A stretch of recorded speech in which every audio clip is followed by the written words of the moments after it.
নমস্কাৰ, মই সংবাদ মাধ্যমৰ সকলো বন্ধুবলৈ মোৰ শুভেচ্ছা জ্ঞাপন কৰিছোঁ আৰু মই দৰং জিলা কংগ্ৰেছৰ উপসভাপতি মহিবুৰ ৰহমান।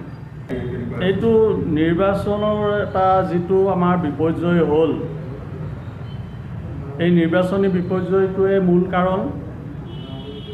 তো এই নিৰ্বাচন বুলি ক'লে আচলতে তাত কেইবাটাও কাৰক জড়িত হৈ থাকে।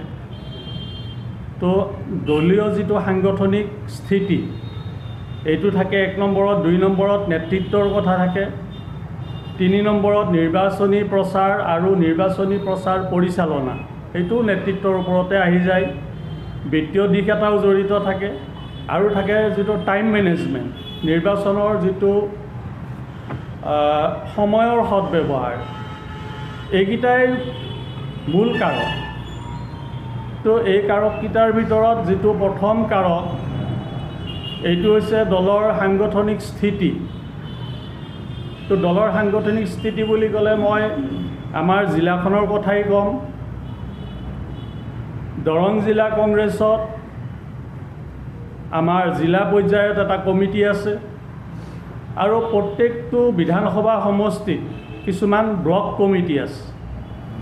তো মঙলদৈ সমষ্টিত 4টা ব্লক কমিটি আছে, যেনে Mangaldai town block committee, Kharupetia town block committee, পশ্চিম মঙলদৈ ব্লক কমিটি আৰু পূব মঙলদৈ ব্লক কমিটি। ঠিক তেনেকৈ প্ৰত্যেকটো বিধানসভা সমষ্টিত যিমানবোৰ পঞ্চায়ত থাকে, প্ৰত্যেকটো পঞ্চায়তত একোটাকৈ মণ্ডল কমিটি থাকে, এইটোক মণ্ডল বুলি কয়।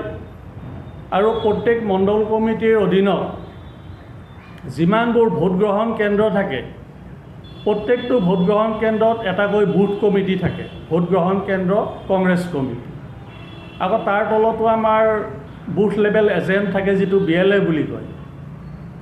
তো এই নিৰ্বাচনত আমি যিধৰণে নিৰ্বাচনত অৱতীৰ্ণ হ'লোঁ, আমাৰ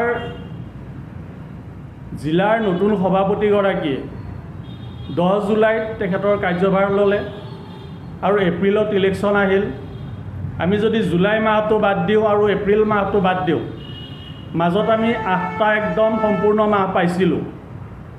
এই 8টা মাহত আমি যদি দলৰ মানুহখিনিয়ে ভালকৈ সংগঠন শক্তিশালী কৰিবলৈ উঠি পৰি লাগিলোঁ হয় আৰু যদি আমাৰ নেতৃত্ব সবল হ'ল হয়, তেতিয়াহ'লে 8 মাহ সময় বহুত সময়। কিন্তু আমি দেখিবলৈ পালোঁ জুলাই 10 তাৰিখৰ পৰা নিৰ্বাচনলৈ বেছিখিনি সময় আমাৰ অপচয় হ'ল। নেতৃত্বই অনুভৱ নকৰিলে যে এই সময়খিনি আমি সদব্যৱহাৰ কৰিব লাগে। নিৰ্বাচনটো কাৰণ আমি এটা এগৰাকী বিচক্ষণ ৰাজনৈতিক নেতা, অসমৰ মাননীয় মুখ্যমন্ত্ৰী হিমন্ত বিশ্ব শৰ্মাৰ বিপক্ষে আমি ইলেকশ্যন খেলিবলৈ গৈ আছিলোঁ। যদিও মঙলদৈ সমষ্টিত এগৰাকী প্ৰাৰ্থী দিছে, প্ৰকৃততে মই কৈছিলোঁ আমাৰ নেতৃত্বক যে আমি নিৰ্বাচন খেলিব লাগিব, কিন্তু অসমৰ মুখ্যমন্ত্ৰীৰ বিপক্ষে, কাৰণ তেখেত এগৰাকী খুব বিচক্ষণ নেতা আৰু অতি তৎপৰতাৰে তেওঁ সকলো কামবিলাক সমাধান কৰে।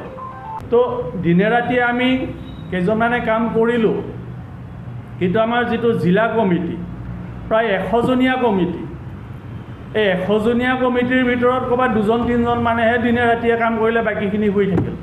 আৰু মই সেইকাৰণে জিলা কংগ্ৰেছ কমিটিটো ৰিঅৰ্গেনাইজ কৰাৰ কথা পৰামৰ্শ দিছিলোঁ জুলাই 10 তাৰিখৰ পিছত নতুন সভাপতিয়ে চাৰ্জ লোৱাৰ পিছতে। কিন্তু তেখেতে বস্তুটো সদায়ে কৰিম বুলি কয়, কিন্তু কোনোদিন কাৰ্যত পৰিণত নকৰিলে। ঠিক তেনেকৈ আমাৰ মঙলদৈ সমষ্টিত 4টা ব্লক কমিটি আছে। ব্লক কমিটিকেইটা মই ৰিঅৰ্গেনাইজ কৰাৰ কথা কৈছিলোঁ যে আমাৰ নিৰ্বাচন আহি আছে, আমাৰ ব্লক কমিটিকেইটা যদি আমি ৰিঅৰ্গেনাইজ কৰি নলওঁ, পুনৰ সংগঠন কৰি নলওঁ, তেতিয়াহ'লে আমি অসুবিধাত পৰিম। এতিয়া নিৰ্বাচনৰ সময়ত পুলিং এজেণ্ট বহুত ঠাইত নাই আমাৰ। তো এই ধৰণৰ খেলি মেলিবিলাক মই জুলাই 10 তাৰিখৰ পিছতে ঠিক কৰি ল'ব দিছিলোঁ, কিন্তু আমাৰ জিলা সভাপতিগৰাকীয়ে বস্তুবিলাক বুজি নাপালে, নে তেওঁৰ অভিজ্ঞতাৰ অভাৱ, একো মই ধৰিব নোৱাৰিলোঁ। সদায়ে তেওঁ কয় যে মই জিলা কংগ্ৰেছখন ৰিঅৰ্গেনাইজ কৰিম, ব্লক কমিটিবিলাক ৰিঅৰ্গেনাইজ কৰিম, মণ্ডল ৰিঅৰ্গেনাইজ কৰিম, বুথ কমিটি ৰিঅৰ্গেনাইজ কৰিম, কিন্তু কাৰ্যক্ষেত্ৰত এটাও নহ'ল। তো বুথ লেভেল এজেণ্ট আমাৰ 251টা আমাৰ মঙলদৈ সমষ্টিত ভোটগ্ৰহণ কেন্দ্ৰ, তো এটলিষ্ট 251 থাকিব লাগে। তাৰ লগত বুথ কমিটি আছে 251টা, বুথ কমিটিৰ সভাপতি 251জন উপস্থিত থাকিব লাগে। সেই হিচাপে 502জন মানুহ উপস্থিত থাকিব লাগে সেই ট্ৰেইনিঙত। তো দেখা গ'ল 70জনমান মানুহে, মাত্ৰ 502জনৰ ভিতৰত 70জন মানুহ উপস্থিত আছে।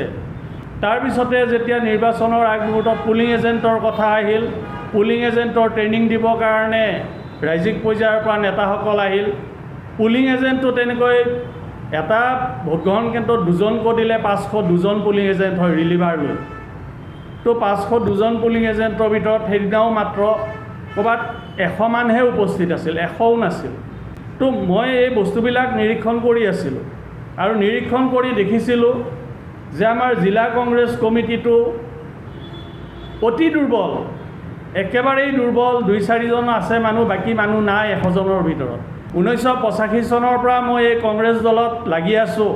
85 চনৰ পৰা নিৰ্বাচনবিলাকত সক্ৰিয়ভাৱে কাম কৰি আছোঁ। কিন্তু এইবাৰ যিটো নিৰ্বাচন পালোঁ, এই নিৰ্বাচনত মই হতবাক হৈ গৈছোঁ।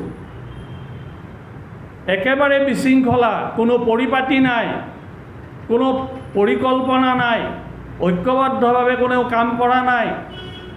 এটা বিশৃংখলা পৰিস্থিতিৰ মাজত এনেকুৱা এটা হ'ল যে নিৰ্বাচনৰ 12টা দিন বা 15টা দিন কিবাকৈ পাৰ হ'লেই হোৱা। তো যিটো চেলেঞ্জ আমাৰ সন্মুখত আছিল, যিটো প্ৰত্যাহ্বান আছিল, সেই প্ৰত্যাহ্বানৰ মুখামুখি হ'ব পৰাকৈ আমি সাংগঠনিক আমাৰ স্থিতিটো একেবাৰেই নাছিল।